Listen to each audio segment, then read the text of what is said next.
Hello, hello, and welcome back to the Business First Creatives podcast. Y'all, this is going to be a little different. First, in case you haven't noticed or you're not watching this on YouTube, there are three of us. I have asked my business besties, Annemie Tonken and Sabrina Gebhardt, to join me today for what I think is going to be my second anniversary podcast episode. Yay me, I have Happy made it anniversary. 2 years. Thank you. I don't know. This is going to be like episode 160, 170, somewhere in there. So I'm very proud of myself for not quitting and continuing to go.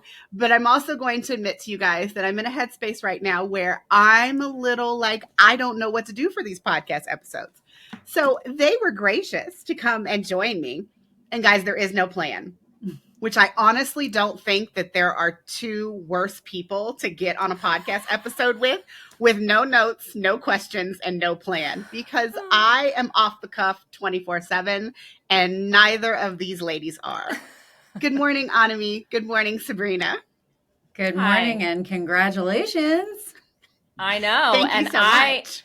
I am honored and excited to be off the cuff with you because this is going to be really fun. Well, Sabrina, I will admit, you and I have been doing those quarterly business chats, which, hey guys, if you don't know what I'm talking about, Sabrina's podcast is Shoot It Straight.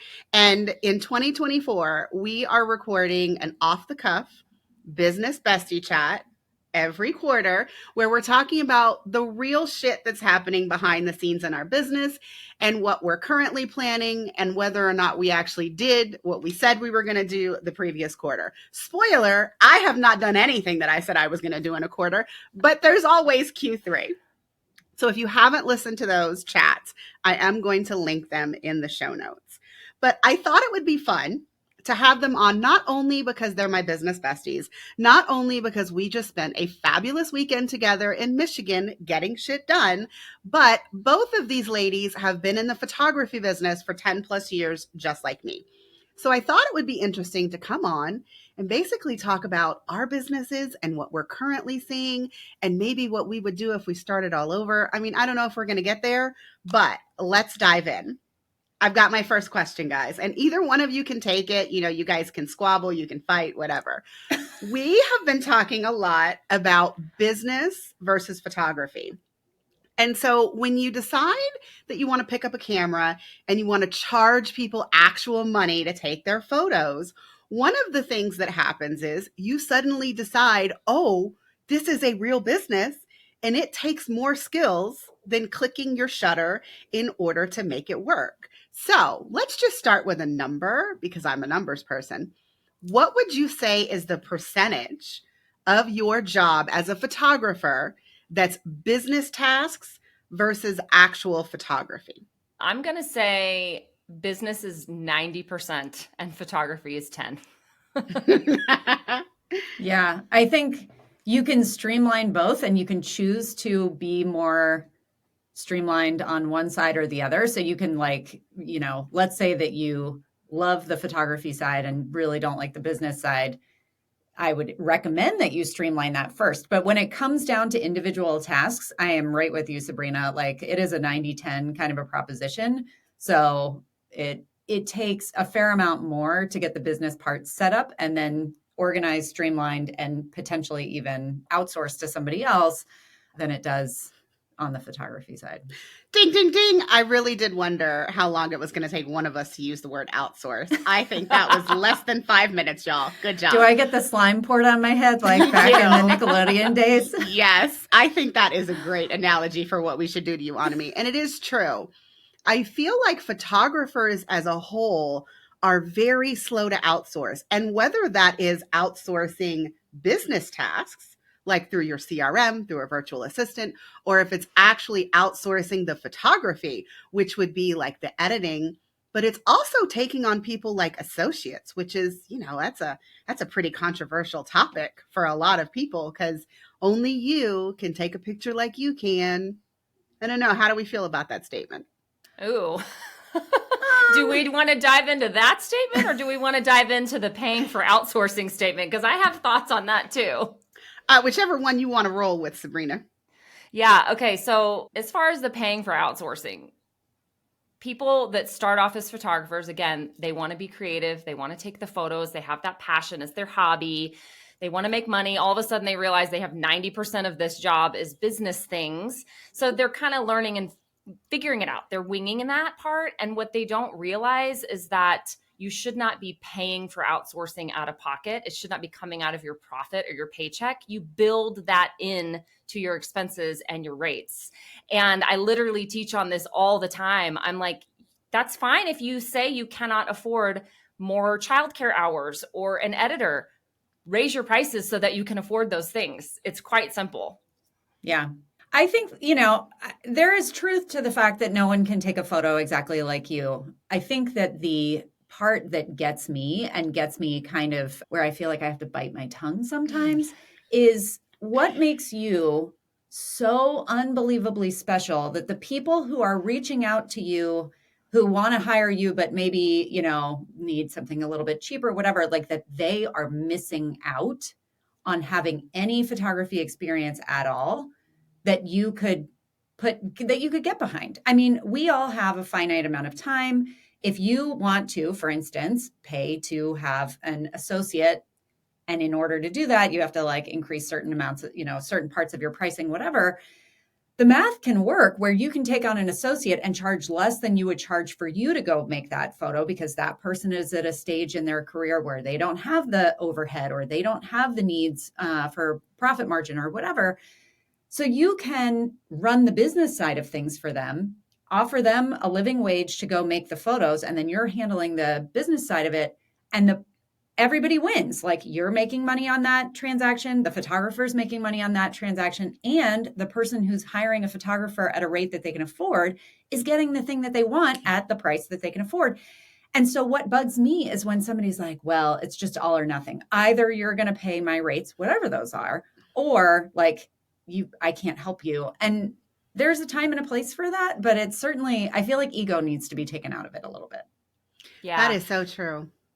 I also think, and again, this may stir the pot a little bit, but I think for the majority of the photographers out there, and, in this day and age, in 2024, there are an infinite number of us everywhere. I think the majority of people, it is a teachable skill. It is a learned skill. You can absolutely train an associate or 5 associates or 10 associates to shoot exactly the same way you do. You can train them your posing, your lighting, your settings. You can take them under your wings.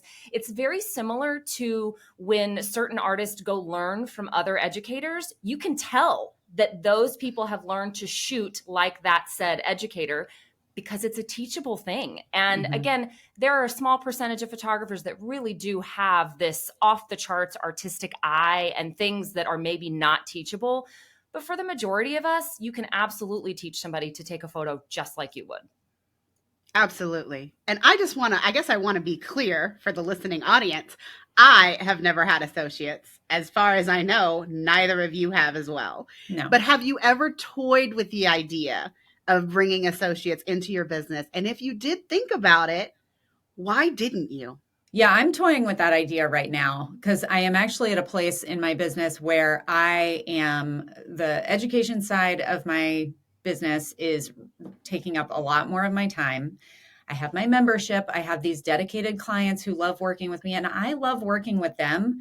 But I feel like the task switching that I'm having to do when I go back and forth between my 2 businesses. And now I should also say, my husband just started a business. I've got a son who's graduating from high school. I've got another one. There's, as we move through seasons of life, our attention shifts and all this other stuff. And I'm starting to wrap my head around the fact that something needs to change in my photography business. And so hiring an associate or a couple of associates is one route that I am sort of actively pursuing. But one of the things, and this comes down to this decision for me, one of the things that, when you're thinking about hiring associates is do you want to take that on? Because that is its own, that's managing other people. It's managing personalities and schedules and all that. So as we move up, and I'll say just up in terms of getting our bearings from an organizational and a business perspective and a communication perspective and all that sort of stuff, a simple business based on I take photos and charge money for that it requires some infrastructure, but it's not much. once you start getting up to these other levels, you have to decide what kind of a business owner you want to be. And if you don't want to do that, if you don't want to be a boss or like, manage all that other stuff, that's a question to consider. There's no right or wrong.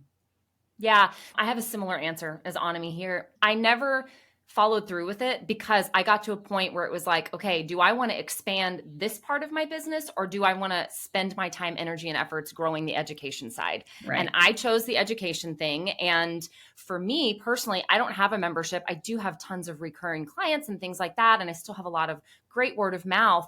But because I'm putting more energy out on education, that's what's growing. And the photography is holding pretty steady, but I would say it is maybe dwindling a little bit year to year. And I'm okay with that. I'm okay with slowly starting to let the percentage shift of what I'm doing. And so that's why I'm not pursuing, and I have not pursued having associates before, but I have tons of women that I coach that do because they don't want to get into education right now, or this is the only thing they want to grow. And they have massive amounts of inquiries and they can't serve everybody, and they see the potential of like the revenue that they could be making and how they could make this work. And it's something they want to pursue because you're right.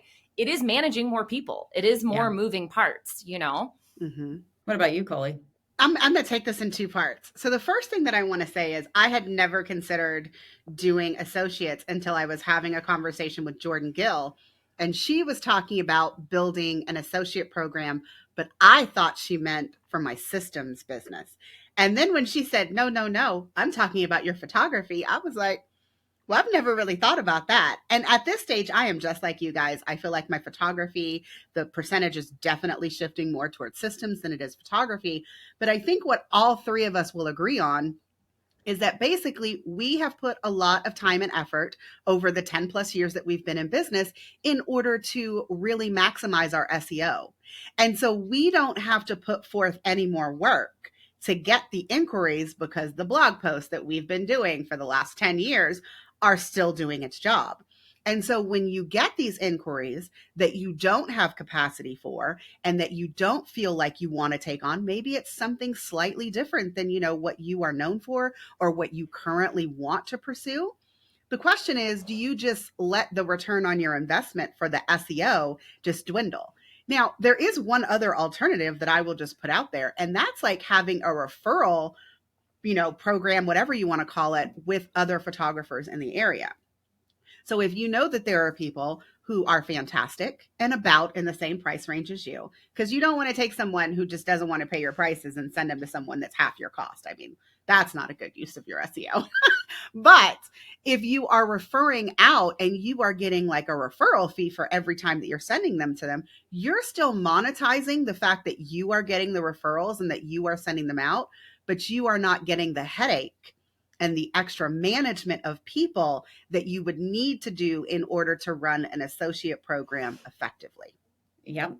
All reasonable things to consider. It is one of those things where you talk about, it's not even just blogging, right? I mean, I think about like what I teach is everything that I've learned as a photographer for managing the process and, sort of communicating with clients, all these things that people spend a lot of money to learn, a lot of time to set up.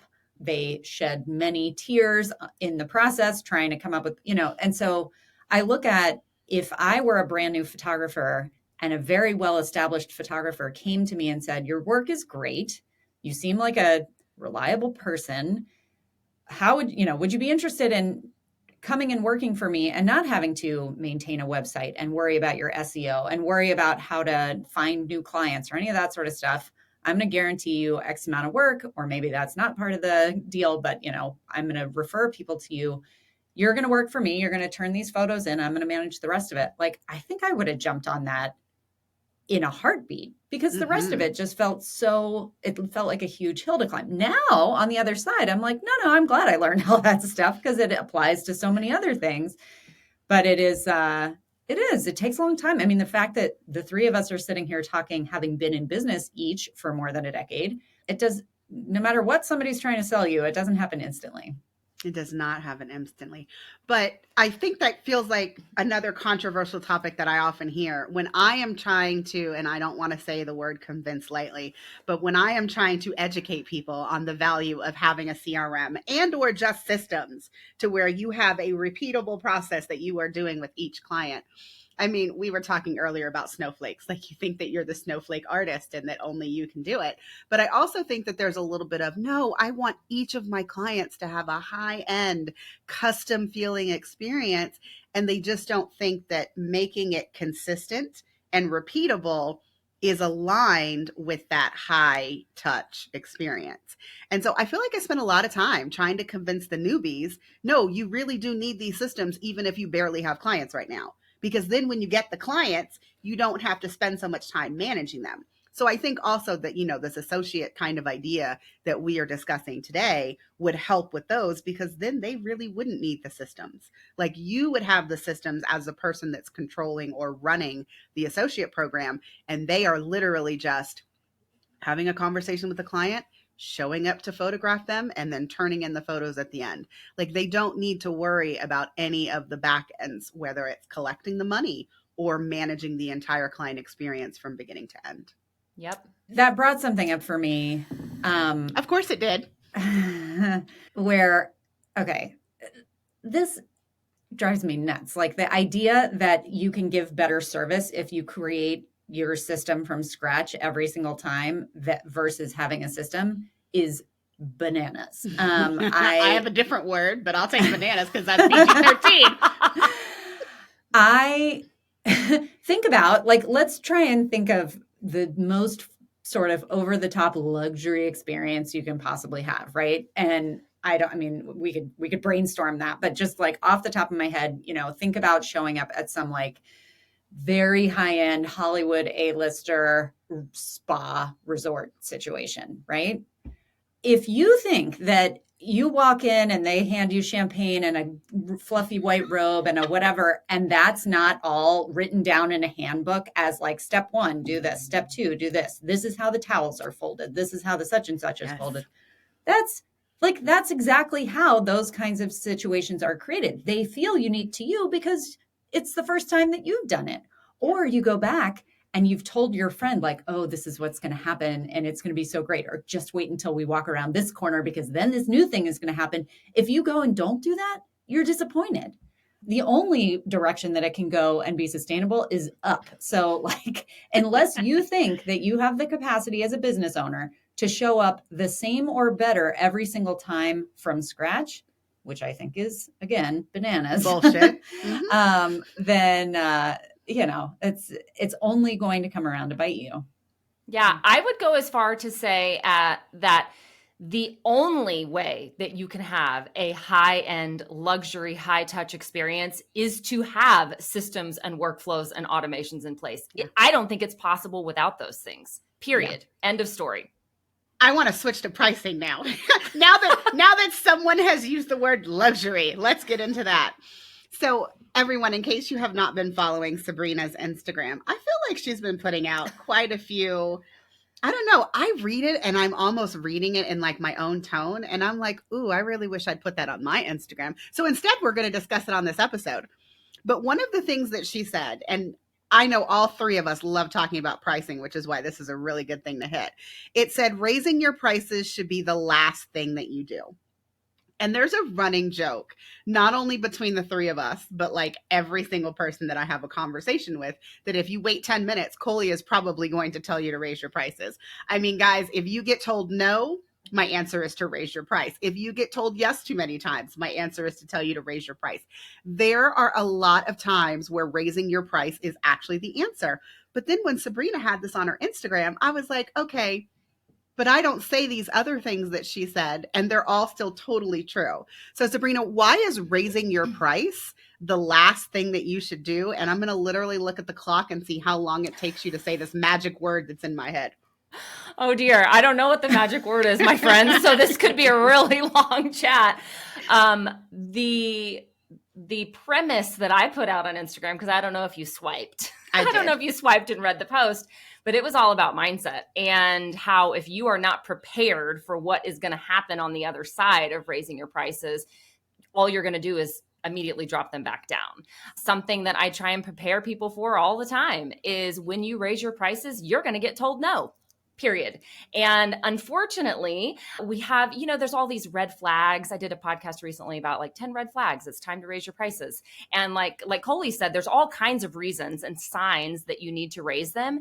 And oftentimes people hear those signs or they check the boxes and they're like, oh, awesome, I get to raise my prices. And they get excited. And then they start getting no's. And then they immediately are like, okay, abort, drop them back down, offer a discount, try to negotiate with people, and they panic. You have to be prepared. People are going to tell you no. And I think mentally, if you can be ready for that and steel yourself for that, you're going to be better off. And then I always say it just takes one yes. It just takes one yes. As you can get 10 no's, but as soon as somebody says yes to your new price, you are now validated and justified, and you're not going to be scared anymore, and you're ready to run, but it may take you a hot minute to get that yes. Annemie, I know you have thoughts. Did she say the word? I want to know. Didn't. Oh, yeah, okay. I don't know what the word is. I don't either. She's skirting it, but it's okay. We're going to get there. If you I'm guys waiting don't say for it, this line to drop out. Anyone who's listening to this who is younger than, 35, maybe you don't know that phrase or that thing. It was old school Nickelodeon. Anyway, So yeah, pricing, of course, like with simple sales, when I teach people, they go through this big calculator process because I'm always like, it comes down to math. You enter your numbers, figure this out. I'm not going to tell you to raise your prices. I'm going to let the math do that. And sometimes people already have things set up in such a way that they are profitable and they don't need to raise their prices. They just have to restructure their offer or something like that. But let's be real. 8 times out of 10, it is a matter of like, you're not priced in a sustainable fashion or a profitable fashion. And so it's time to raise your prices. And I agree, Sabrina, 100% that it is all fine and good when you're standing on the side of the pool watching your friend jump off the high dive. You're like, yeah, come on, do it. And then when you're standing up there, it is real far as a big drop and it's very scary. And I totally get that. And there is that piece where you have to mentally prepare yourself for the fact that it's going to be uncomfortable. And you have to get to a place where you are willing to say your prices and write them down and back them up and walk away when someone tells you, sorry, that's out of budget, or when 5 people tell you, sorry, that's out of budget, or 10 people. You really do have to commit to yourself. And the reason that I like having people run the numbers is that I'm not just telling them to raise their prices. They're seeing like, oh, okay, if I continue on the way that I'm doing this right now, I'm going to be making less money than I would be making if I were working at a gas station, as a gas station attendant or like a whatever. I mean, some sort of job that anybody could go get. I'm charging that same amount or making that same amount doing this thing that's really emotional, and running a business is hard and all these different things. So, I think that having at least grounding your knowledge of like, it's time to raise my prices in a place that is like, I've been convinced because I've looked at these and this isn't just somebody sort of spouting off. It's true, but it is scary. I'm going to come back to, because I've had many jobs, but I have never been a barista. I am sometimes super jealous of people who work at places like Starbucks because you go to work, you do your job, and you leave, and you don't give it a second thought until you go back the next day. That is definitely not the life of an entrepreneur. And it's funny to me. I think both of you were saying this idea, but neither one of you actually said the word. But it also, I think, speaks to the way that each of us educate, teach, and coach other entrepreneurs, because Sabrina is all about mindset. Annemie is all about the math. And while I rely on the math, I am really trying to get people to be confident when they say the number out loud. So Sabrina's talking about you're going to get no's and you have to be prepared for that. But I'm trying to prepare you to say the number out loud and be okay with that number in your own mind before you present it to someone else. I always say when we're setting up your systems, if we put that number down on a proposal, it is easier to not allow you to try to negotiate. Because that's the problem when you take things off the cuff and you have a conversation with someone. You're like, okay, my price is 1,000, but like, if I tell them that it's 800, will they book me? And it's like this thing that you go in your mind versus if you have a system and you have a process and you're confident in knowing that your price is $1,000, that's what you need to charge. That's what your time is worth. That's what your product is worth. All of those things. It makes it easier to present it and just hold the silence. Because I think some of us feel the need to, fill the silence with, well, this is why my price is $1,000. And this is what and sometimes you end up talking them out of paying you, even if they intended to pay you. Yeah. So confidence was the word. And I just feel like if more people could feel good about knowing that, yes, we ran the numbers, because I feel like, Annemie, sometimes people run their numbers through the calculator and they look at it and they still say those things like, but no one will pay that. Yeah. And my photography is not worth that. And they could get this same thing down the road for half that price. And so building confidence helps you kind of go around all of these things, and say, yes, I understand. I'm not competing on price with anyone. This is what I do. This is my client experience. This is what I deliver. And this is my price, period. And then you hold the silence. There are price is a huge part of what I'm about to say, but being an entrepreneur is such a mind game. It is constantly a mind game, right? Like being able to not suffer imposter syndrome, being able to say your pricing confidently, being able to understand having people tell you no. I mean, there's so many things that it's a constant battle. It's a constant mind game. But I like to explain it to people like this. Just like Annemie said, when you have run your numbers and you know that you're either losing money or you're not profitable or you're not allowed to pay yourself, it is what it is. It's black and white. You have to raise your prices.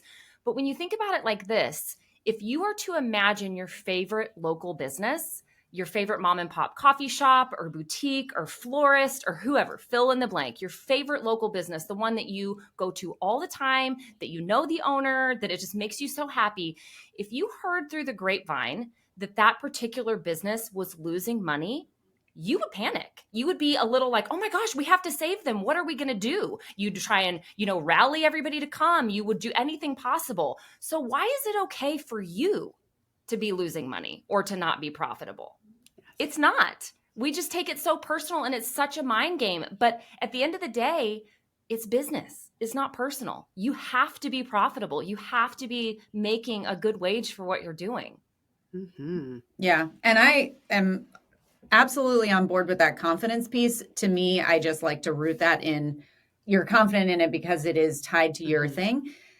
I also think, and you were sort of touching on this, that practicing talking about it to just detach the emotion a little bit from, it's not who you are. It's not, again, and you've all heard me spout off the mouth about like, stop talking about pricing your worth. Like that means that's so silly. Like we are all worth whatever, but like you have to price what your business time, which is limited no matter how much you like to work, and it is limited by the number of hours in the day.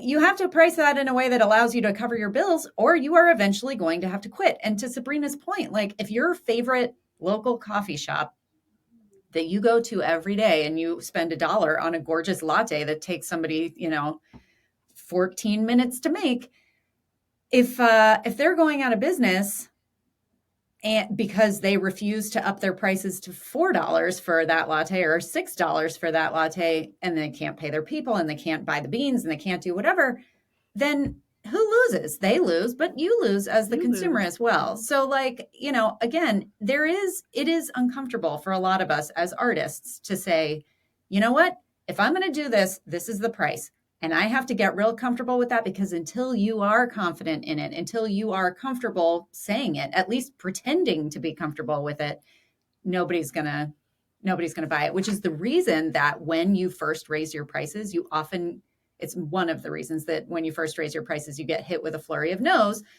because you're not you confident. Do that thing where you say, it's $1,500. With a question mark? What do you think, huh? Yeah. I mean, you have to just look at it as though you are reading a script off a piece of paper, which I encourage people to do. Like, even if that feels really dumb. Mm-hmm. Yeah. There's so much behind pricing psychology too. Yeah. You know, anybody who has had a corporate job or been in business, I have that background. For anybody that doesn't know, I was a jewelry buyer for a long time and I have a master's in merchandising. So I understand like retail and that kind of business world. And the fact is, people will pay any amount for anything as Yep. long as they see value in it. And here's a little statement to stir the pot. You have to be profitable. You have to make a reasonable wage, but your work and your customer service experience need to align with what you're charging, because the general public will call BS if it's not aligned. And so, yes, I want you to be profitable. Yes, I want you to make awesome money, because being an entrepreneur is hard. But you might have to work with an educator or go to a workshop or practice your editing skills or something, because you cannot charge luxury pricing just because your numbers look that way if your work and your customer service experience do not align with the final product. And I feel like that's where the consistency comes in. Like Yeah. if your client experience is awesome and consistent and you're not dropping the ball, you're not forgetting to send somebody a questionnaire, you're not, going over your promised due date to deliver the photos. All of those things are a big part of the client experience. And that's what I want to say helps you justify your price tag, because I think we're all talking about, we don't want you to have to justify it. But on the flip side of that, no one should question it. Like your client experience at the end of the day, they shouldn't be like, oh, wow, so I really overpaid for what I got. Like that is horrible, but you shouldn't feel the need to justify how much you're charging on the front end. I hope everyone sees the difference in those two things. So, are we good with pricing? I want to ask another question, but I want to make sure that we've, fully covered the pricing, the mindset, the confidence, because I feel like all of us love to talk about this all day long. Can I just say one thing about Sabrina? You're absolutely right. And I was thinking about the spa idea again. Like if you walk in and they hand you your fluffy robe and you open it up and it's got a big stain on it, it's going to you're going to be like, what is happening? And from that moment forward, you are going to look with a critical eye at every piece of that experience. Yep. So it is really important that as photographers, you've got a baseline amount of skill. And I think that baseline is way more variable than we give it credit for. Yes. I have seen some really crappy technical people who don't take great photos, but where everything else, like the experience and the whatever, that's all really good. That's more subjective. But what really bugs me or makes me sad really is when I listen to photographers who are great. And it's not that they're formally trained and it's not that they have 100 years of experience. It's not whatever, but they are really talented photographers. It's the only reason that they ever considered going into business in the first place. Sit there and be like, well, that's not, my work isn't worth that. I think it's a dangerous thing. If you are confident enough in your work that you were willing to go file the paperwork and become a business owner, then we should take that piece, or at least we should move it down. Like, yes, attend to your skills. Yes, make sure you know what you're doing. And if you have a situation where you show up for a session and you can't deal with the lighting, or you can't deal with you messed up the settings on your camera, every once in a while, we all do that. But if that's a persistent problem, yes, you need to address that. More often than not, I feel like it's the experience side of things. Yes. I mean, which I think we should all come back and do this 3-way roundtable again and talk about client experience specifically. Yeah. But since we've gone on for 35 minutes now, I do want to bring it back around so that we each have an opportunity. We're so far in. If you were starting your business again today, what would be most important to you, or what would you do differently than you did the first time? Okay. I mean, I'll go first. I did everything wrong in the beginning. Same. I love it when she admits that. I jumped in so too early, like probably 2 years too soon. I jumped in. Just like we were talking about, I had no client experience. My editing was completely different from session to session. I pretty much didn't know what I was doing. I was still learning to be confident photographing in manual mode. I had never worked with anybody or taken any kind of class on posing. So I was just figuring it out. And I recently looked up an old Facebook post because I wanted to see what I charged for my first mini sessions. I was curious and I wanted to be able to share it. Are you ready for this drum roll, please? My very first mini sessions were $35. It was a 1 second shoot. I mean, you guys, I have a photo of it. I have proof. It from 2011, $35.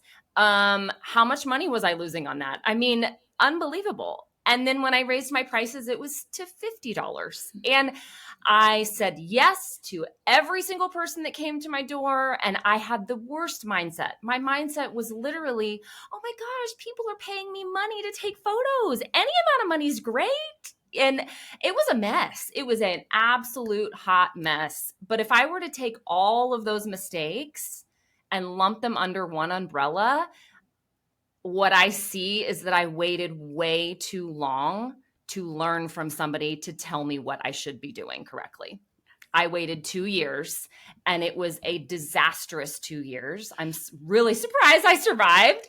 It was a disastrous 2 years for so many reasons. And I've told this story over and over and over again. But as soon as I invested in education and had somebody take me under their wing and work out all the kinks, it's a black and white line in my business. All of a sudden, I'm profitable. My work is consistent. I love what I'm doing. I have a sustainable schedule. It's night and day. And I just think, why did I not do that sooner? So why did you not do that sooner? I was terrified.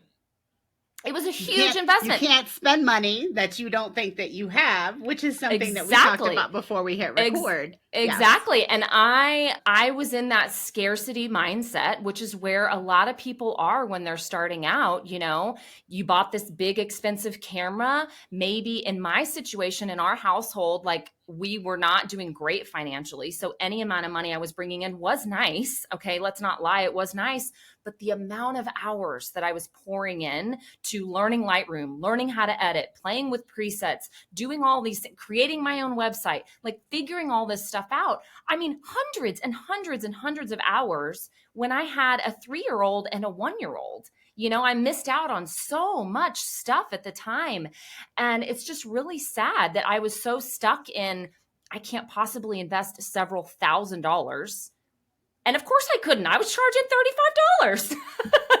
You know what I mean? But it was that mindset piece. It was that scarcity piece. And I really did have to get to a tipping point where I was so burned out and so fried. And I had a little tiny glimmer of hope that said, well, I've got a ton of clients and a ton of people who want to work with me and people like me. And I have these great things going for me. Maybe I should take a risk and put my money where my mouth is and see if I can actually do this thing. And it was a huge investment at the time. I think it was like $2,700 or something, which was absolutely massive. But I pulled out the credit card, I did it. And I mean, it paid for itself almost instantly. So, you know. Yeah. As I listen to you, I think a lot about like what I was doing for the first several years of my business. The one thing I did right was I took a pricing course early on and it was cheap. I mean, I think I spent, I don't know what I spent. It wasn't that much, $100 or something. I also had another job at the same time. Like I built my photography business while I was still working as a nurse. And the whole time that I was building it, I kept telling myself, this is what you want. This is your dream. But unless you can make this business make enough money to replace your income as a nurse, you can't quit your job. And that was the thing, the fire that I lit under myself to be like, okay, we're doing this. I'm going to charge this amount of money. Let's see. And I really do advocate for people who are in a financially precarious position. Having other income that's not tied to your ego, where somebody else is paying you a paycheck while you're trying to build your photography business, is a really great way to remove some of the stress around it. Because it is hard when you've got like, are the lights going to be on next week? It depends on whether this person books with me. That is a terrible position to be trying to sell a session from. Like you're going to come across as desperate no matter what, because you are desperate. The thing that you did right, and the thing that I did right, all these other things. I priced myself correctly, and then I did a whole bunch of stuff wrong and was very like scarcity mindset around a lot of things. But the thing that I think we both did right was we kept betting on ourselves. So like make a mistake, get back up and say, you know what? Okay, well, $35 seems like it was low. Maybe you didn't make a big enough jump that first time, but you were like, okay, $50. Okay, whatever. And you got to the place where at some point you were like, it's now or never, and you jumped off that high dive. And I did the same thing in a few different places in my business that I can look at, similar kind of like, and here's the line. And then I crossed it. It was scary AF crossing that line.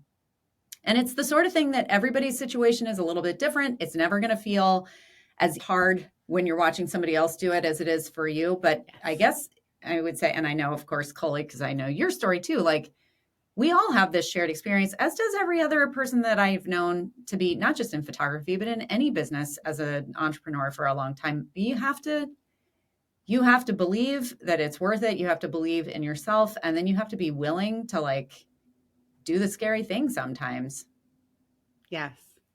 Because I feel like in the beginning of when I started my photography business, I didn't have a job. Like I had quit teaching when I got pregnant and I had Chloe. And then I spent 3 years basically being a stay-at-home wife/nanny. And then when I was like, okay, Chloe's going to preschool, what am I going to do now?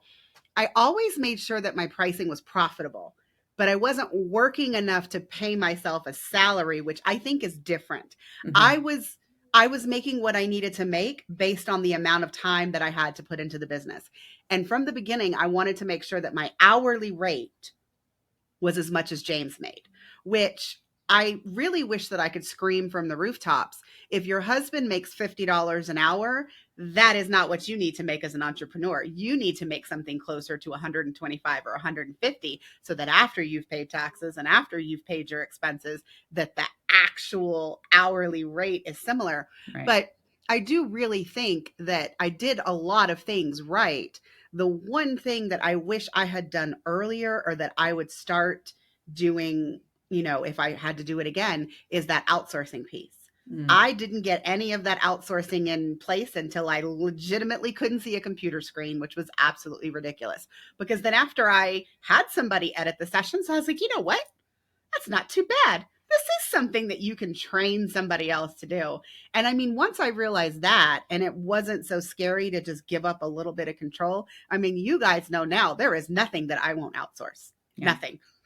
I mean, I have outsourced everything, including having someone come to a session with me and shoot the photos. But again, that was when I couldn't literally see. So I don't know if that counts.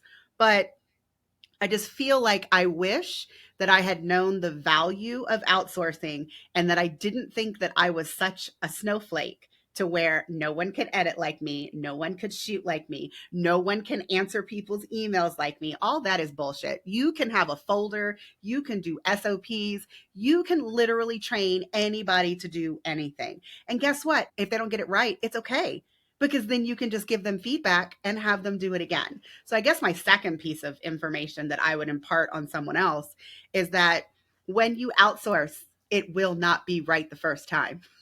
Please say it with me. And then when it comes back the second time and the third time, it will get better. And eventually you will get to a place to where your outsourcing can be hands off. But the first time you do it, it's not going to be that way. And you need to have some time built in to account for the fact that it is going to have to get redone by them, hopefully with some feedback from you. So that's what I would do if I was starting again now.